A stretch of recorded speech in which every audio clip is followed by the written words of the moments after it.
সালামু আলাইকুম প্রিয় দর্শক, আমরা এই যে দেখেন এরকম একটা প্লাস্টিকের বালতি টব অথবা কেউ বলে এটা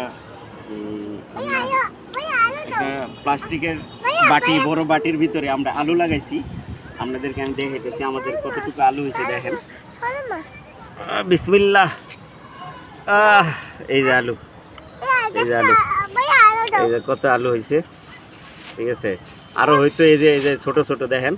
তা আমাদের আর সহ্য হচ্ছে না, এই জন্য আমরা তুলে ফেলাইতেছি, কারণ আমাদের সহ্য কম, এত সহ্য করা যাবে না, তাড়াতাড়ি উঠাইতে দিব। যত আলু আছে হ্যাঁ সবগুলোই দিব।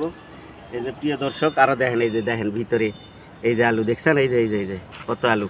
হায় হায় রে, আমরা এই আলু বিক্রি করে ইনশাল্লাহ কোটিপতি হয়ে যাবো। ওরে বাবারে, এটার মধ্যে ওঠে নাই। ঠিক আছে, এই যে দেখেন আলু, আলু। ঠিক আছে, এই আলু বিক্রি করে ঢাকা শহর 3টা বাড়ি কিনবো ইনশাল্লাহ। এই যে আলু, হ্যাঁ কত আলু। প্রিয় দর্শক, আপনারাও এই যে আলুর এটি দিয়া আলুর ডাল বানাবো। আলুর ডালের জন্য দাওয়াত আপনাকে। ঠিক আছে, এই যে আলু। ঠিক আছে, তো আপনারা অবশ্যই ছাদে এরকম বাগান করে শখ পূরণ করতে পারবেন। ঠিক আছে, তো সবাই ভালো থাকেন, আল্লাহ হাফেজ।